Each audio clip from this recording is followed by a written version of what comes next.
Happy New Year and welcome to the kickoff episode of 2020. If this is your first time listening, you picked a good one because today's episode is the best of 2019. We've compiled our favorite snippets from seasons 1 and 2 that will make you want to go back for the whole story, and we'll also let you in on what's coming up. A little over a year ago, this whole thing was set in motion when my neighbor told me his story. I, like most people probably, have this tendency to imagine myself as the main character in my own life's movie. The rest of the world sort of revolves around and for my unfolding plot, and I relate to the people around me based on how my day is going. It's awful, but it's typically true. It was true in the case of my neighbor, who I'd never given a second thought, besides being a little afraid of him since he is nothing like me. And did I mention my movie only includes people I'm comfortable with? All of this changed when he told me his story. I saw him, for the first time, as a real human, with depth and history and layers. The box I had assigned to him vanished and was replaced by genuine connection and empathy. The shift happened because my focus turned from myself onto him. This pattern has continued through every individual you'll hear in this episode. People who've impacted and changed me through their remarkable personal stories. Real life stories that aren't always flashy, polished, or finished even. They're tucked into the mundane, the in-between, the untold moments that make us who we are. And we miss all of that if we never ask. That's what this project is for, shining the spotlight on someone else, choosing connection, loving our neighbor.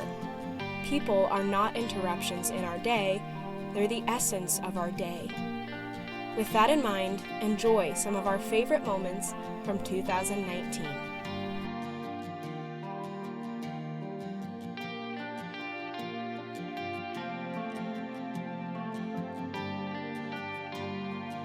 Stage 4 kidney failure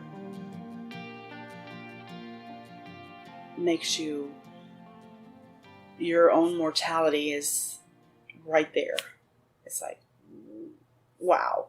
He said if you don't do dialysis, you will die very quickly.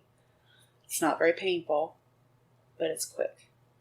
And I was like, okay, so do I want to do that or do I want to do dialysis, And people don't understand when I say that. They're like, why wouldn't you want to, I live in a wheelchair.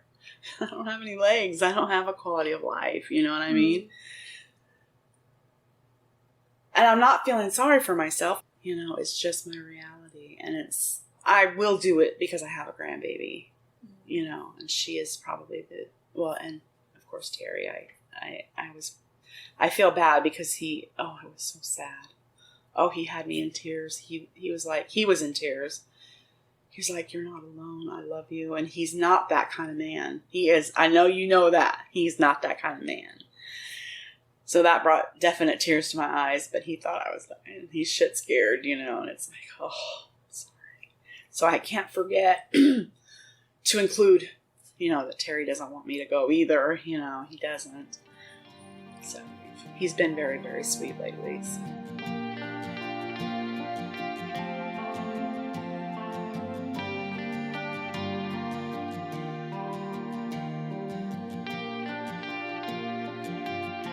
For me, autism and me aren't really separable. Like, it's part of who I am. And it's how I think. It's my brain. For me, it's not necessarily necessary to separate what is normal changes and what's not. But obviously there's certain things that sometimes need to be dealt with or are not considered appropriate for certain situations or whatever. So I think it's a lot of observing what's normal for other people. I think what's important to remember is that everyone's different and everyone's brains work differently, and sure, we can group people into autistic, neurotypical, and then all these other, brain, they call them disorders. I don't know. I think they're kind of superpowers, but we can categorize it, and I think these categories are super important and super helpful, and I don't know what I would do if I didn't have a diagnosis, because I feel like I'd be a lot less at peace about certain things because I noticed these differences or whatever. But I don't know. I don't necessarily think that, like, things have to always be changed because they're different. Different is good.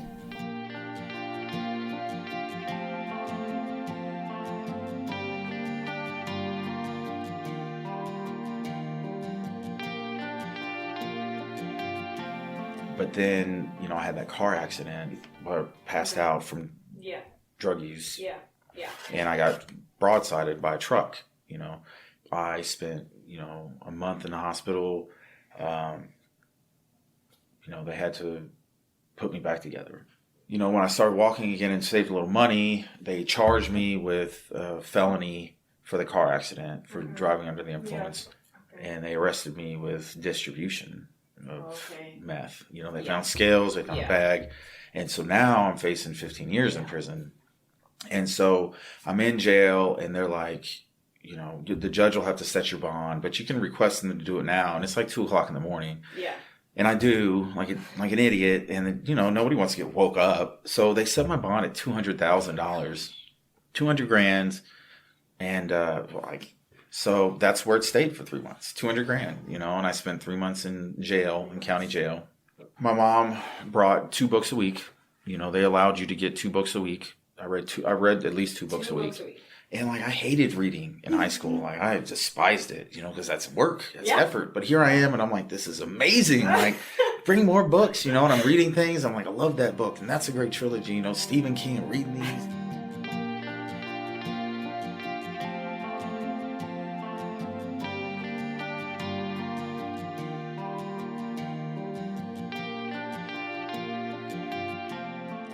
So there was this determination, you know, to not give up. It kind of became my mantra. Yeah. And then I found out about this race. So I started, you know, training in a pool. Okay. And I did some swimming in the ocean. My parents had a place that they got for a couple weeks, but I didn't realize I had never been in a swim before. There were so many people that when you dive into the water, they blow the horn, you dive into the water, and there's hundreds of people and they're swimming all around you and they're stirring everything up so you can't see. Oh my gosh. And I had a moment of panic. So I said to myself, you cannot stop. You cannot give up. I thought, you are not going to give up. I thought, even if you have to, you know, paddle yourself all the way through, even if you know, swim on your back or whatever you need to do, you are going to finish this. Wow. As I'm trying to get, you know, going, I start thinking of all the past, you know, abuse and things that are happened to me, and the fact that I was not going to give this up. I was not going to give up. So I slowly started swimming. People were passing me. And by the time I got to the second buoy, I was really swimming.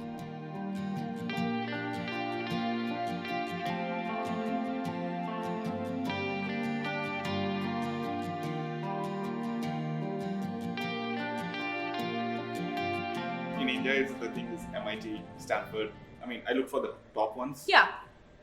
Usually, I mean, if you're going to come all the way. Exactly, right? Might And as investing well. so much money, right? Yeah. And the worst part here is, usually when we apply for schools, we usually apply for like top 2, bottom 2, and medium middle 2. So Was Missouri S&T at the bottom? Oh no. it was not on my list, to be honest. It wasn't even on the list? Not in my list. That list came when my brother said there was this university of Missouri Oh. S&T. I just literally looked into it and okay, let's apply. What pain is there, right? This nowhere school. And I looked, what is Rolla? What is this Rolla? Yeah, nobody even knows Rolla And exists. looking at the Google Maps and everything, it's like, I was like, just applying for the sake of education. I So was how planning come to go. you ended up here? My brother is also doing GRE and all, so as a brother, I also need to help him to come here as well. I can't just be selfish enough and stay there, you don't come or something like that. So at that point, my brother said, both cannot go no matter what. It will financially be bad for the family. Only one can go. And it was bad, right? So but in the end, I promised him that I'll go first, but I'll make sure that he will come no matter what. So that's when I took Missouri S&T because it was cheap. Really? Yep. So that's when I took S&T. I said, just come, it's fine. Now we are financially stable.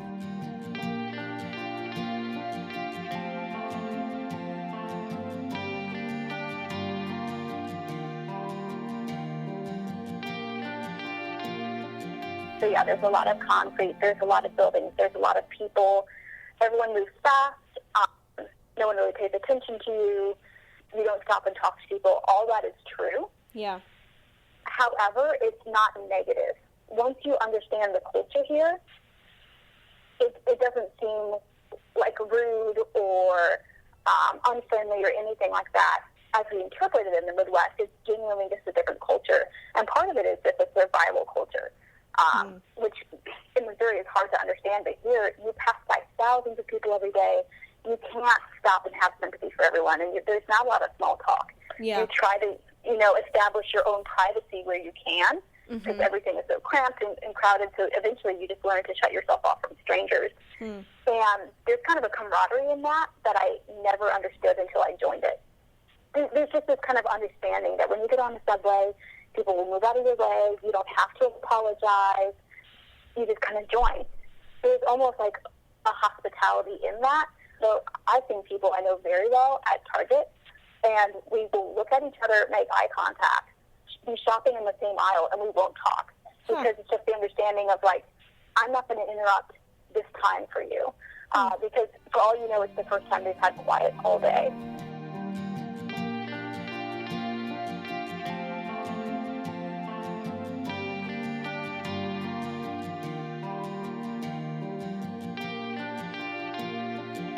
I mean, devastation, doesn't even remotely define it. It was, earth-shattering. Because I was very confident when I came back that, we were going to restore this thing. I was going to see God move mountains. So there was a little bit of a season where it was like, God, where were you? You literally left me here, looking like an idiot. I looked so dumb because I'm telling my friends, I'm going to go back, we're going to be restored, blah, blah, blah. Yet you're humiliated and you're broken, and it felt like my heart was shattered and then drug through the mud and then put on display. That's what it felt like to me. It's oh my gosh, not only am I getting divorced, but it's super publicized that I wasn't enough. And that's what it felt like. It was super publicized for everyone to look and and comment that Monica wasn't good enough.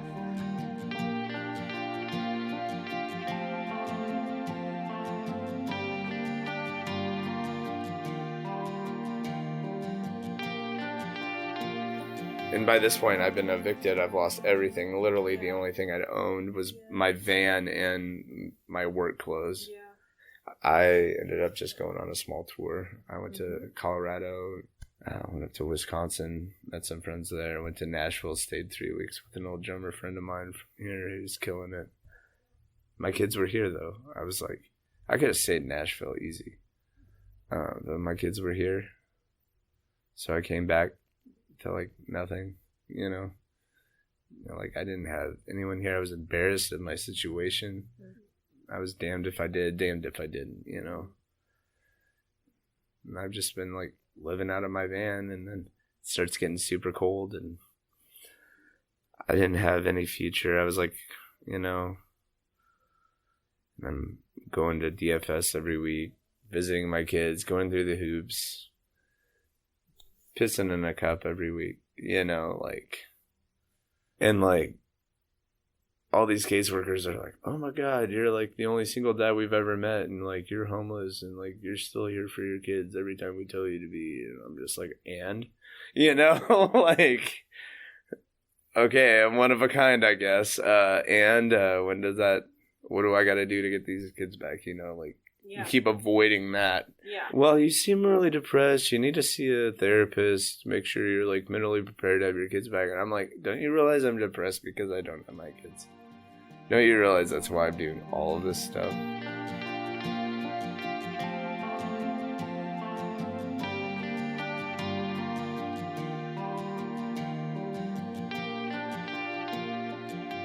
First time, I was 16. 16. I was 16. Yeah, and I met this gorgeous girl. She was just like really stunning. Was she at your high school? No, I was from St. Clair High School. She was from Washington High School, about 13 miles away. Okay. And we were at all conference choir together. And we were playing Fish, the card game. I'd never met her before. But I thought, wow, that girl's good. She's pretty. And I didn't know this, but somebody through the grapevine said, hey, Paula Jones is really interested in you. Oh, hey. so I thought, I didn't think much about it. So that was in the fall. And then in the spring, we saw each other again at all district choir. And we had auditioned. And I said, hey, let's go for a walk. Yeah. So that's a good one. And I got her phone number, and I called her, and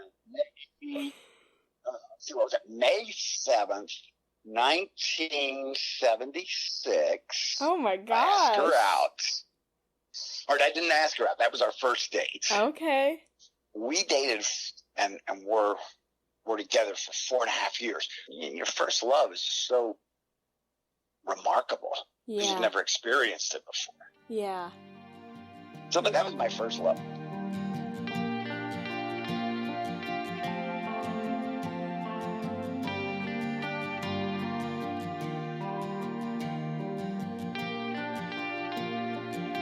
Like an hour in, after we got all like the shallow conversation kind of out of the way, checking up on each other, my mom was like, "So how's grad school? Like how's the process and how's applying for that?" And I was like, "I'm not happy," and I'm like, "I don't know." And my mom like, I was like, "What?" Yeah, it was a ugly car ride because then it was just all of her. I think it was just so much of her worry was coming out in her speech, but. She started spewing, and like looking back, I know that it was because she cared and worried for me. But at the time, it was just like an attack a little bit, and I wasn't really open to what she was saying at the time because I was like, "You're berating who I am." My mom was just,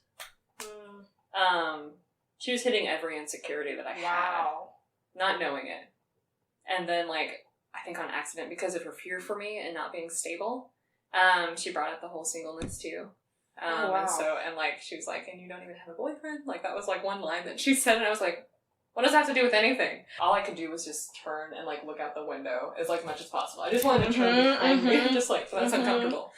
And so like my sister grabbed my leg, and then I like glanced over and I saw my brother-in-law just shaking his head so aggressively, like not in agreement with my mom at all. It was really comforting to know like they know me and they see me, and my parents know me and see me, but they were like so focused on my future and not on me.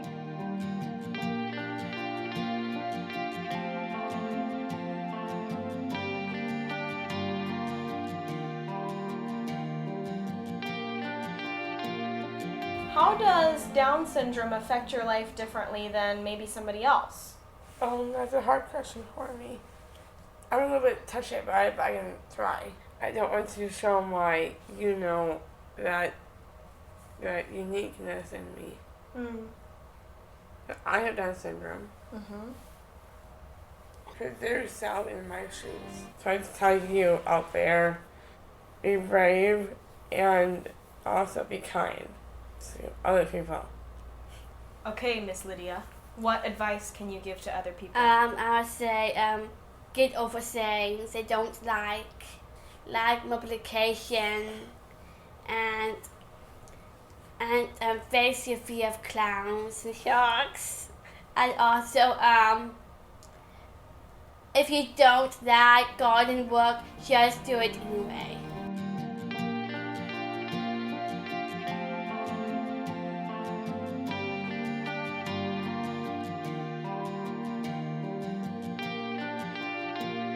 Okay, so this is Stargirl by Jerry Spinelli, which is about a homeschooler in a world full of public schoolers. Oh my goodness. Stargirl, as she calls herself, she decides to give herself the name Stargirl and make everyone call her Stargirl because you know, you go through different stages of life, and at different times you feel like you should be called different things. Mm-hmm. And so during this book, she calls herself Stargirl, and she tries to be like the most authentic, great person ever. And so she like appreciates dancing in the rain and just like all wearing of the good things. Yeah, just like wearing Mm-hmm. whatever she wants. Mm-hmm. And like she has memorized the birthday of every single person in the school that she starts going to. And she gets out her ukulele and sings them happy birthday on their birthday. And like, I think that even though other people like didn't perceive that as good, she was the one who was really right because she cared, and like she cried alongside those who were grieving, and she was celebrating alongside those who were happy. And even when people didn't really understand why she did that, I think it was good. At the end of the book, it's kind of heartbreaking because like people are very judgmental towards her. When did you read that one? I was in high school as Okay. well. Okay. Yeah. So was that really timely for just where you were at that time too? Yeah, I think so. I think so.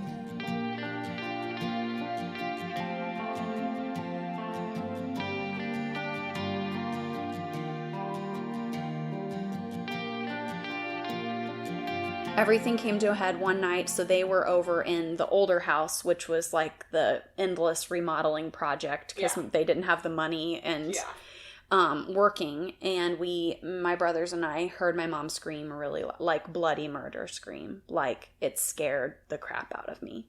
And we freaked out, my brothers and I, and ran outside. And I remember seeing my dad was pinning her against the house, and she was yelling like, please let me go, please let me go. And I'm going to cry because it was terrifying. As a little kid, I had no idea what was going on. So yeah, this is the first time I'm like, oh my gosh, like this is a really bad situation. And so my mom got away from my dad and ran off. And the next thing I know, my dad is making me look in the woods and call for my mom with him. He told me that she had probably killed herself and that we needed to find her. And so I'm like a 12-year-old girl looking for my probably dead mom. I'm screaming and crying for her, and she doesn't answer because she's terrified of what he's going to do if he finds her. She didn't leave at that point. The next day, she like moved over into the older house, and I think she was like trying to get a plan together. He would have me go over and like feed me words to say to her. Like he brainwashed my brothers and I. He would keep us up till all hours of the night. And he was just as abusive with my brothers, but I would say that I carried the brunt of that because I was the oldest and he used me.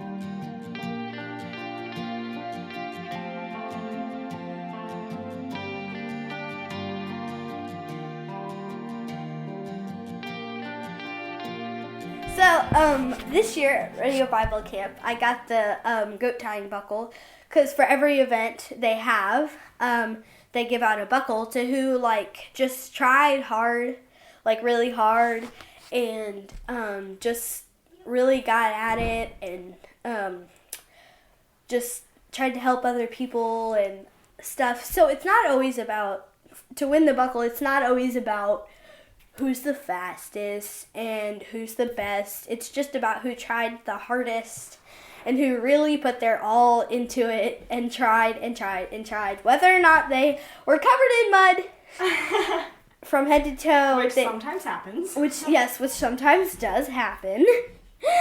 But they just really put their all into it and tried really hard. And you won the buckle this year? Yeah. They were like, and the winner this year of the buckle is Kaylee. And I was like, what? Did your heart just like start beating? Yeah, it was kind of like, I was like, oh my gosh. But it was really cool.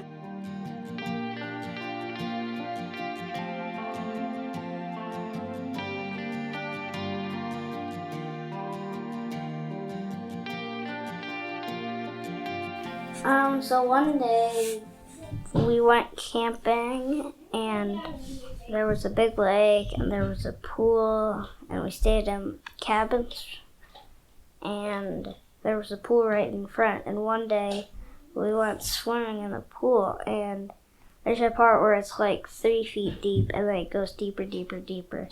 And so my brother was done swimming, and so he took off his life jacket since he's only 4. And so he came back out, he ran, and he jumped in the 10 feet deep part of the pool so he couldn't swim because he doesn't know how to swim. And I was just sitting like right by where he jumped in. So I heard a big splash, so I looked, and then I heard yelling. Oh my goodness. And I could tell it was Trey's voice, so I jumped in the water, and I like just got dried off. And I jumped in the water, and I went under him, and I put his feet on my shoulders. I tried to swim, but he's really heavy. Yeah. He's heavier than me. And he was on my shoulders, so I had to like go under, come up real hard, and then I had to go under because I got tired of swimming. I had to come up. And then Trey started yelling, and I don't know if they could hear because my mom and everybody was talking right by it, and they couldn't tell how they weren't. Because nobody else noticed what was going on. Yeah, they were just talking. And then Trey told Trey to yell his loudest. And he yelled as loudest. And so they finally figured out, and then my dad came, and he got him out of the pool. But he never would have made it if you hadn't jumped in. No.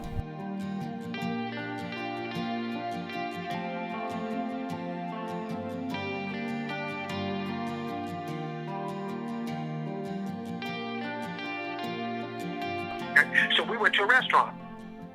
Daddy orders steak. So all of us boys ordered steak. Mama ordered fried chicken. And my little sister ordered fried chicken. And Daddy said, Dorothy, what you ordered fried chicken for? We have fried chicken every week at the house. She said, yeah, but this time somebody else is cooking it. That's not me. right. Yep, that makes all the difference. We get our food. We get all of our sides and everything. And Daddy reaches his hands out. We all take hands. Daddy says grace. Mm-hmm. Right? Thanks the Lord for the meal. And thanks the Lord for the paycheck. And thanks the Lord for the pay raise. And thanks the Lord for the back pay. Mm-hmm. And we get ready to eat. Well, I have never had a steak before. Wow. I've had pork chops. Well, this steak looked just like a pork chop, except it was thick. Yeah. It wasn't one of these little quarter-inch or a half-inch thick. This thing was like 2 inches thick. Yeah. Okay? And I picked it up just like I do pork chop, and I went to take a bite out of it. Mama popped me in the back of the head. She said, boy, what are you doing? Daddy's sitting there with his knife in his right hand and his fork in his left hand. Right? Yeah. And Mama says, Henry, show these boys how to eat steak. Daddy put his knife and fork down, and he picked that steak up, and he took a bite out of it.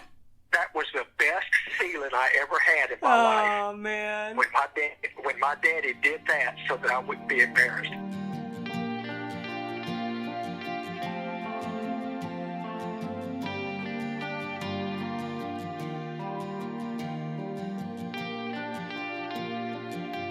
I had come seconds away from ending my life in that year. I really don't know how many times. And I think back to that now, and I'm like, oh my gosh, like, I can't imagine, because I have an incredible life. I would have missed out on all of this. Yeah. But people, especially people who've never experienced depression for themselves, do not understand, like, the darkness that you're in when you're in those moments. Like, you can't see the light. You can't see reality. You can't see, I had 2 beautiful kids in front of me. Like, most people who've never experienced depression would be like, how can you look at your kids and want to end your life, But to me, in the mind of somebody who is that deep into depression and substance abuse, you genuinely think, like, the world would be a better place without me. Like, I would be doing them a favor. It wasn't that I wanted to die. It was just that, like, living was so painful.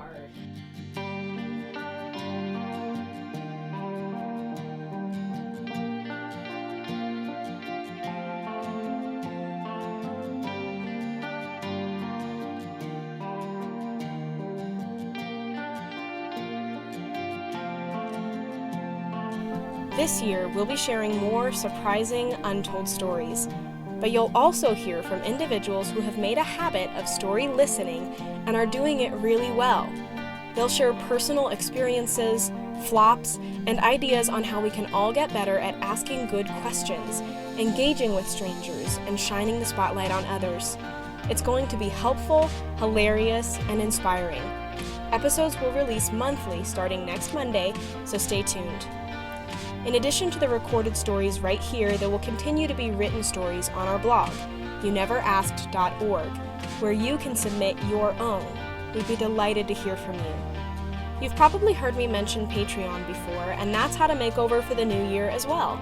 The podcast and blog will remain the home for people's untold stories, and Patreon is the spot for the story behind the project. We've revamped the platform so that all the bonus content is available for $2 a month. If you can afford to give more support, that's awesome, but not necessary. A steady source of funding is valuable, but we will continue to produce You Never Asked regardless. If you've enjoyed or been inspired by the podcast or blog and would like to contribute to its future, I hope you'll consider becoming a patron. Over the past year, we've collected incredible stories, formed relationships across countries, and have so much yet to come. Thanks for believing in the project and listening to You Never Asked.